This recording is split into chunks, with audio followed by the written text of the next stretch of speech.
After spending 9 hours in the rain installing a new roof to stop the leaks that were ruining her aesthetic, I came inside soaked and shivering. My wife didn't even look up from her phone. "You stink. Go take a shower before you touch anything I paid for," she said. Then she added loud enough for her sister to hear. "Sometimes I wish he'd fall off that roof and save me the trouble." I got angry and showered in silence. Last week she called me 37 times. I never thought I'd be posting here, but I need to get this off my chest. Throwaway for obvious reason. My 31M wife Sophia, 29F, and I have been married for 5 years, together for 7. Looking back, there were red flags I ignored. But love makes you stupid sometimes. Last Tuesday, it was pouring rain, like biblical flooding type stuff. Our roof had been leaking for weeks, and Sophia kept complaining about how the water stains were completely ruining her aesthetic and making our place look tragic in her social posts. She'd been badgering me to fix it, saying she couldn't possibly invite her followers over for her little home tour series with the ceiling looking like that. So, despite the weather forecast, I spent my day off tackling 9 straight hours in that downpour because I knew if I put it off again, I'd never hear the end of it. The wind was whipping. I was soaked to the bone within minutes. But I kept going because that's what you do when your house needs fixing, right? At least that's what my dad taught me. Fix what's broken. Take care of your own. By the time I finished, I was shivering so bad I could barely climb down the ladder. My fingers were pruned and numb, and I'd lost feeling in my toes around our 6. All I wanted was a hot shower and maybe, I don't know, a thanks, or some soup, or literally anything that showed my wife gave half a damn about me nearly getting pneumonia to fix her precious aesthetic. I walked into our house, dripping everywhere, but trying to stay on the tile by the door. Sophia was sprawled on our $1,500 couch that I'm still paying off, scrolling through her phone. Her sister Willow was over, both of them drinking wine and laughing about something. Neither looked up when I came in. When Sophia finally noticed me, she didn't ask if I was okay or if the roof was fixed. She just looked at me with this disgusted expression and said she could smell me from across the room. Told me to go take a shower before I touched anything she paid for. Then, and this is what keeps replaying in my head, she turned to Willow and said loud enough to make sure I heard that sometimes she wishes I'd fall off that roof and save her the trouble. Willow laughed like my wife wishing I would die. It was just a cute little joke. I stood there, rain and probably tears mixing on my face. And Sophia just went back to her phone. I wanted to scream, but instead, I just went to shower in silence. Stood under that hot water for 20 minutes trying to feel something other than this hollow ache in my chest. That night, lying next to her while she scrolled through social media with her back to me, I started thinking about our finances. I realized I couldn't remember the last time Sophia contributed to our mortgage. She works sort of as an influencer, but most of her money goes to clothes, makeup, and weird subscription boxes that pile up unopened. The next morning, while she was at her Pilates class, I did something I've never done before. I looked at our accounts, really looked at them, found out she's opened 3 credit cards in my name, found out she's been transferring money from our joint account to her personal one every month. Small amounts, 200 here, 300 there. Money I thought was going toward our future. I texted my buddy Carter asking if we could grab a beer. Needed someone to tell me I wasn't crazy. We met at this dive bar where nobody takes selfies, and I spilled everything. The roof, the comment about wishing I'd fall, the money. Carter just listened, nursing his beer, then asked a question that hit me like a truck. What would you tell me to do if I came to you with this story? I'd tell him to run. I'd tell him his wife doesn't respect him, doesn't love him, and is using him as an ATM with construction skills. That night, Sophia asked me to hang some shelves for her office corner. Said she needed them for an Instagram partnership she'd landed. When I asked about the credit cards, she exploded. Started crying, saying I was trying to control her, that I didn't support her career, that all her friends' husbands helped them without questioning every little expense. The next few days were tense. I started sleeping in the guest room, started looking closer at everything, found out the emergency money she borrowed for her mom's supposed medical bills, went toward a weekend trip with Willow that she posted all over social, but somehow forgot to mention, found out the roof wasn't even leaking that badly. She'd exaggerated because she wanted to redo the ceiling with some trendy pattern she'd seen online. Yesterday, I met with a divorce attorney. Didn't tell Sophia where I was going, just said I had errands. The lawyer laid it all out, how I should document everything, how to protect what's left of my assets, what to expect. It felt surreal sitting there planning the end of my marriage, but also like I could finally breathe again. Last night, Carter helped me move some important stuff to his place. Important documents, family heirloom, the basic go bag the lawyer suggested. This morning, I left for work but didn't come home. Turned off my phone. Spent the day thinking, driving around, sitting in parks, trying to figure out when my life turned into this mess and how I never saw it coming. When I finally turned my phone back on around midnight, I had 37 missed calls from Sophia. Not because she was worried about me, but because the dishwasher had flooded and she needed me to fix it. I didn't call back. I'm writing this from Carter's couch trying to figure out my next move. Part of me wants to just ghost completely, but the smarter play is to follow the lawyer's advice. Document everything, protect my finances, make sure I don't get completely screwed in the divorce. The roof was the last straw, but it was just a symptom of the real problem. I've spent years building a life with someone who sees me as nothing but a walking wallet and handyman.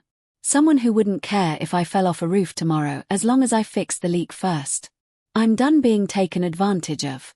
I'm done being the punchline to her jokes with Willow. I'm done watching my hard-earned money disappear into her endless pursuit of validation from strangers on the internet. This isn't going to be pretty, but for the first time in years, I feel like I'm standing up for myself. I know there's a storm coming, but I just spent 9 hours in the rain fixing a roof. I think I can handle whatever she throws at me next. We'll update when there's more to share. Thanks for reading if you made it this far. Update 1. First, I just want to say thanks for all the support on my last post. Reading your comments helped me realize I'm not crazy for feeling the way I do. Sorry for the delayed update.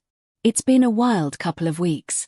So, I mentioned I'd spent the night at Carter's place after the whole roof incident, and Sophia had blown up my phone with 37 calls. What I didn't mention was that not a single one of those voicemails asked if I was okay. Every single message was about the flooded dishwasher and how I needed to man up and come home to fix it. Day 2 of staying at Carter, I woke up to 64 notification, texts, calls, DMs on every platform we're connected on. The tone had shifted from demanding to slightly concerned. Not concerned for me mind, but concerned about how this looked. Apparently, some of her followers had started asking where her husband was after she posted about having to call a plumber and spending $300 of our money. Meanwhile, I was following my lawyer's advice to the letter. First order of business: finance it. I went to my bank and opened a new account at a completely different bank. Had my paychecks redirected there. Then, I started combing through our credit card statements from the past 2 years. What I found made me physically sick. Remember those 3 credit cards in my name I mentioned? Turns out there were actually 5. 5 with a combined balance of just over $24,000. Most of the charges were for online shopping, spa treatments, and weekend business trips I'd never heard about. There were also several large transfers to someone saved in the payment history as Just D. I took all this to my lawyer, who just nodded like she'd seen it 1,000 times before. She helped me file fraud reports for the 2 cards I genuinely didn't know about and started building a paper trail for the divorce. By day 4, Sophia's messages turned desperate. She'd called my mother, who I'd already briefed on the situation. Mom never liked Sophia anyway. She'd shown up at my workplace looking for me. She'd even filed a missing person, which the police quickly closed after I called them to explain I was fine, just taking space from my marriage. That's when things got interesting. Carter and I were grabbing dinner when his phone lit up with a text from Willow. Apparently, Sophia had been telling everyone I was having a mental breakdown, that I'd been acting erratic for months, and that she was worried about my dangerous behavior. Carter showed Willow the screenshots I'd taken of the credit card statements, the fraud reports, the bank transfers, the 37 voicemails about the dishwasher, but not my well-being. The next morning, Willow called me directly. She sounded different, hesitant, almost embarrassed. She started by apologizing for laughing at Sophia's roof comment. Then, she dropped a bomb. Sophia had been in contact with her ex Damien for months, not just casual contact, either. Willow had seen messages pop up on Sophia's phone during a girls' night. Messages no married woman should be receiving. When confronted, Sophia had laughed it off as just harmless flirting that boosted her engagement numbers. I asked Willow who D might be in Sophia's payment apps. The silence before her answer told me everything. After a week of radio silence from me while gathering evidence and getting my ducks in a row, I decided it was time to go home. Not to reconcile, but to establish the new normal according to my lawyer strategy. I needed to be in the house for legal reason. Needed to document our belongings. And honestly, I was tired of imposing on Carter. Though the man's a saint and never complained once. Walking into my own home felt strange, like I was entering a movie set of my former life. Sophia was on the couch. Where else? Scrolling through her phone. What else? But she jumped up when I walked in. The performance that followed would have been Oscar-worthy if it hadn't been so transparent. First came the tears and the desperate hug I sidestepped. Then the rapid-fire question. Where had I been? Why hadn't I called? Did I know how worried she'd been? Then when she realized I wasn't playing along with the concerned wife act, her tone shifted. She reminded me of all the things she'd done for me. I'm still trying to figure out what those were.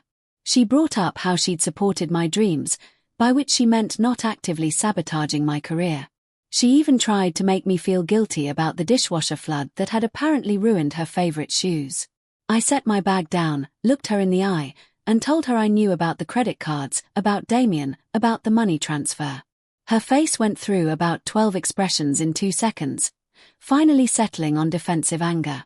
The next few hours were a blur of accusations, gaslighting, and some truly creative rewriting of our marital history. According to Sophia, I was controlling. I was stifling her creativity. I was jealous of her success. I never supported her dreams. The greatest hits of projection. Basically, when I didn't react, she changed tactics, trying to seduce me, as if that would make me forget $24,000 of debt. That night, I slept in the guest room with the door locked. In the morning, I laid out the new rules. We're living separate lives under one roof until the divorce is finalized. I'm not fixing anything else in the house. She needs to contribute to household expenses for the first time in our merit. All joint accounts are frozen, already done. She has 30 days to explain the credit card charges or the fraud report stand. She thought I was bluffing. Tested me the very next day when the garbage disposal jammed. Came into my office with that fake sweet voice, asking if I could take a quick look at it. I smiled, handed her the card of a local handyman, and went back to my laptop. The look on her face was priceless, like she'd just discovered gravity wasn't real. Then came the real test. 3 days after my return, we had a massive thunderstorm. Guess what started leaking? The roof. The same roof I'd spent 9 hours fixing in the rain. Turns out Sophia had hired someone to inspect my work while I was gone. And they'd somehow made it worse. Probably because she hired the cheapest person she could find on a TaskRabbit app. Water was dripping right onto her precious vanity setup where she filmed her makeup tutorial. She came running to me in a panic, actually grabbing my arm and trying to pull me toward the ladder in the garage. I gently removed her hand and suggested she try standing on a chair and holding a bucket since that's what she'd expected me to do for months whenever something in the house broke. Then I grabbed my jacket and went to meet Nukes, my old mentor, for advice on starting my own contracting business. The psychological warfare from Sophia escalated after that. She tried turning our friends against me, but stopped when I started showing them the credit card statements. She tried working Willow as an intermediary, but that backfired when Willow took my side. She even called my mother crying, but Mom just told her she'd always seen through her act. Her final play was posting vague sympathy phishing statuses online about going through a difficult time and discovering who's really there for you. Her followers ate it up, sending heart emojis and stay strong messages. But her real friends, the ones who knew us both, were notably silent. This morning marked 2 weeks since I came back home. I woke up to find Sophia sitting at the kitchen table looking defeated for the first time since I've known her. No phone in sight. She pushed a folder toward me. Bank statements showing she'd paid off 2 of the credit cards from her personal savings. It barely made a dent in what she owes, but it was the first genuine acknowledgement that she'd screwed up. Then she asked if we could talk about giving things another try. I almost laughed. Instead, I told her I'd already found an apartment and would be moving out next week. And then I showed her what I'd discovered last night.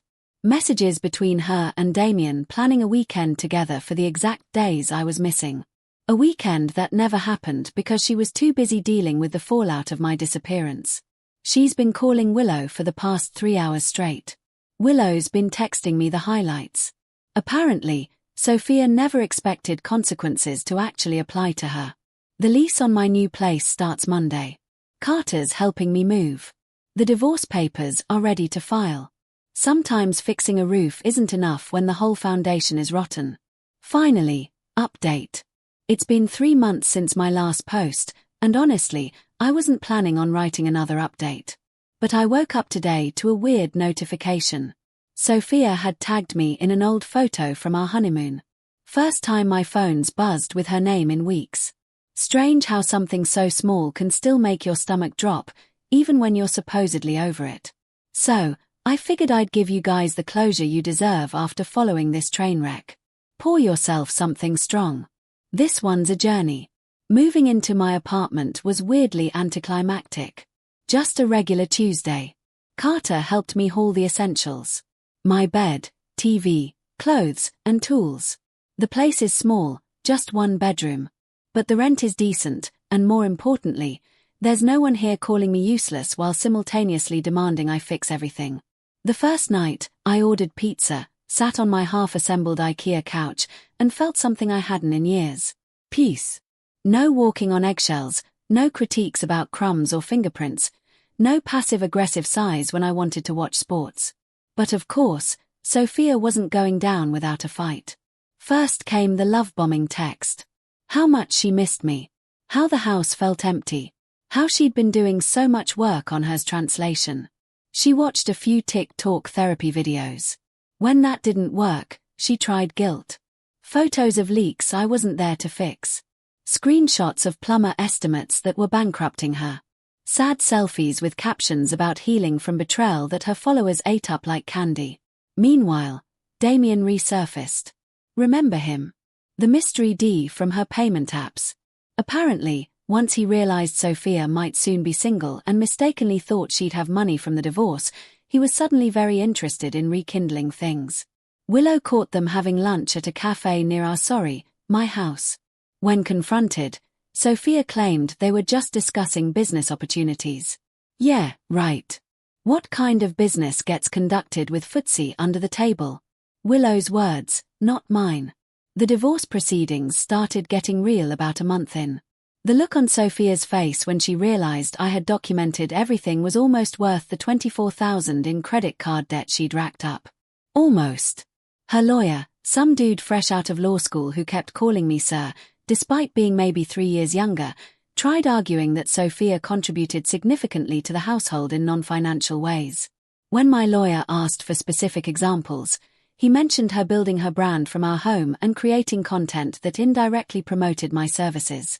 My lawyer, who's honestly worth every penny, simply pulled out the folder of screenshots, Sophia's comments about wishing I'd fall off the roof, text to friends complaining about having to pretend to like my cooking, and of course, the credit card statement showing charges for services I supposedly provided, but she actually hired out behind my back. The meltdown that followed was epic. Tissues everywhere, mascara rivers, the works. Her lawyer looked like he wanted to crawl under the table. Back at the house, things were deteriorating. Literally. Remember that roof I fixed? The one that started this whole saga. Turns out Sophia's bargain bin handyman had actually damaged the underlayment and water was now leaking into multiple rooms. She called me 15 times in one day, progressively more desperate, ending with an actual sobbing voicemail begging me to just come look at it. I sent Knox instead.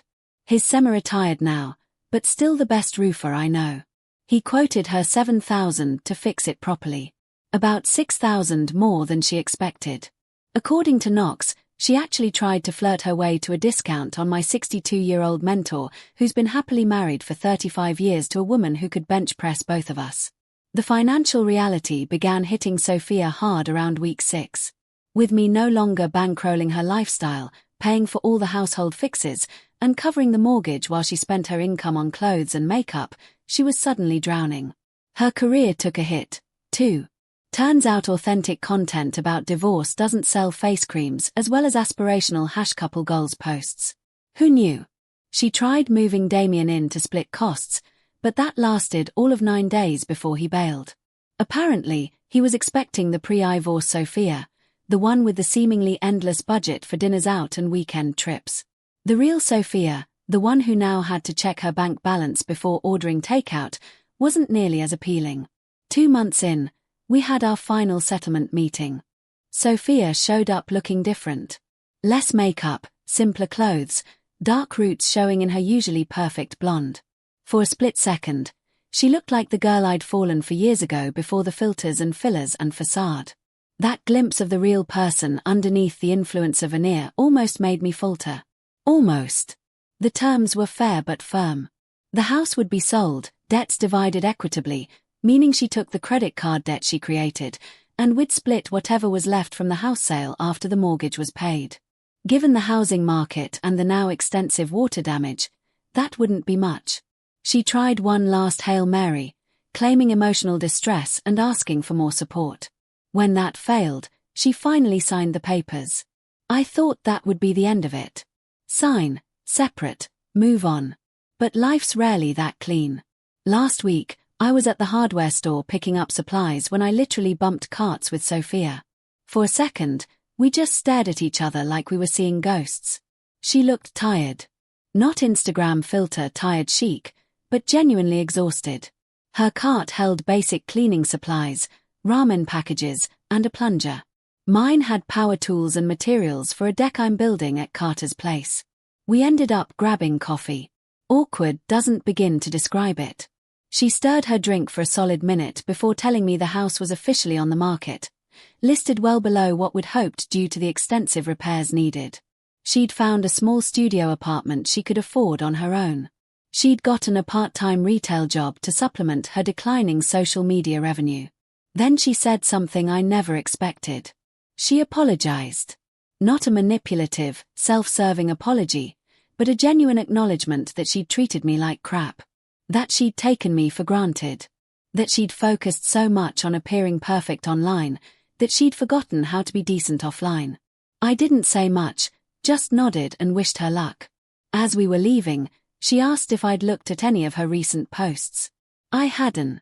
Had her blocked on everything since the divorce filed. She pulled up her profile and showed me her latest video. What I learned from my divorce, taking accountability. It had more views than anything she'd posted in months. Walking back to my car, I felt strange. Not vindicated or smug, just released, like I'd finally set down a weight I'd been carrying so long I'd forgotten it was there. Yesterday, I finished a small roofing job for a single mom in my neighborhood. Nothing fancy, just patching some shingles damaged in the last storm. When I finished, she insisted on making me lunch, a simple sandwich and chips, eating at her kitchen table while her kid showed me his Minecraft world. She didn't take a single photo of the fixed roof for social media. Didn't mention how it would look on her feed. Just smiled, said thanks, said these, and paid me fairly for honest work. As I was packing up my tools, my phone buzzed with a text from a number I didn't recognize. It was Willow. She wanted to let me know Sophia had finally come clean to their parents about everything. The credit cards, Damien, all of it. She'd moved into her studio and was actually trying to get her together for once. The text ended with Willow apologizing again for her part in everything and saying I deserved better than what they'd put me through. I closed my truck toolbox and looked up at the roof I just fixed. Solid work, no leaks, built to last. The kind of roof that doesn't need filters or followers or constant attention to do its job. Sometimes you have to tear down to rebuild. Sometimes what looks like destruction is actually the first step toward something better. I'm not saying I'm grateful for what happened. Those were 5 years of my life I can't get back. But I'm building something new now.